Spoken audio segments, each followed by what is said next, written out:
এই ময়মনসিংহ নতুন বাজার চত্বরে।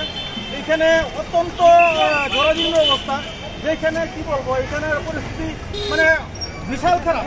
আমি এই মুহূর্তে চলে আসছি বিভাগীয় কমিটির আইন ও মানবাধিকার সংস্থার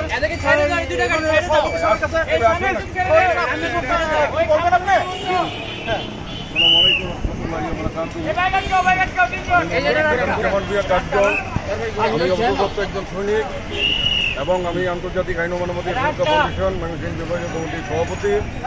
আজকে আমরা চিন্তা করলাম যে আমাদের এই সন্তানরা দেশের ক্রান্তি লগ্নে তাদের লেখাপড়া বাদ দিয়ে আজকে এই দেশের জনগণের জন্য, মানুষের জন্য, দেশের জন্য কাজ করে যাচ্ছে।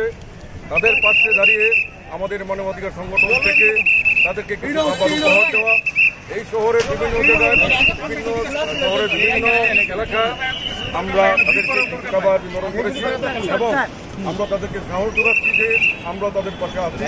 সর্বসময় আমরা আমাদেরকে ডাকলে তারা পাবে এবং আমরা সর্বসময় মাঠে আছি। আমরা এই দেশের ক্রান্তি লগ্নে আমাদের মানবাধিকার সংগঠন সারা বিশ্বে এবং সারা বাংলাদেশে কাজ করে যাচ্ছে।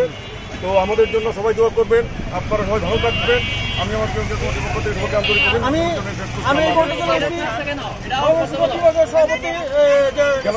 জেলা সভাপতি সাহেবের কাছে উনি ওনার পক্ষ থেকে বলুন।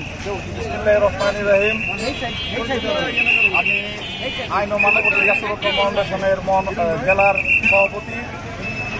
আমরা আজকে আমাদের যে ছাত্র ছেলে মেয়েদের সাহস, তারা যেন যেভাবে কষ্ট করে দিনরাত পরিশ্রম করে এই আইন শৃঙ্খলা বাহিনীর কাজটা তারা নিজেরাই করতেছে, এর জন্যে আমি সকলকেই বলবো তাদের পাশে দাঁড়ানোর জন্য, তাদের সাথে সহযোগিতা করার জন্যে সমস্ত সংগঠন, অঙ্গ সংগঠনকে বলবো তারা যেন আমাদের এই ছাত্র আমাদের এই সন্তানদের সাথে তাদের পাশে থাকে, এই আমার আকুল আবেদন। ধন্যবাদ জল ভাই। আমি আশা করব যে আমিও একজন মানবাধিকার কর্মী হিসাবে আমি আশা করব বাংলাদেশের সমস্ত লোক যদি প্রতিটা ছাত্রদের পাশে এরকম যদি আমরা সবাই সহানুভূতি মনোভাব দেখাই, তাহলে অবশ্যই আশা করব সবাই দেশটাকে আরো সুন্দরভাবে প্রতিষ্ঠিত হবে।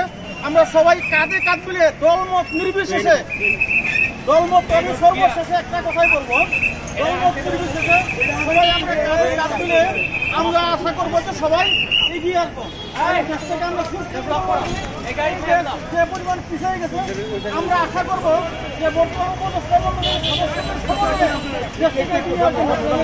অবশ্যই কাজটা করা সম্ভব। ধন্যবাদ স্যার ভাই, ঠিক আছে নি।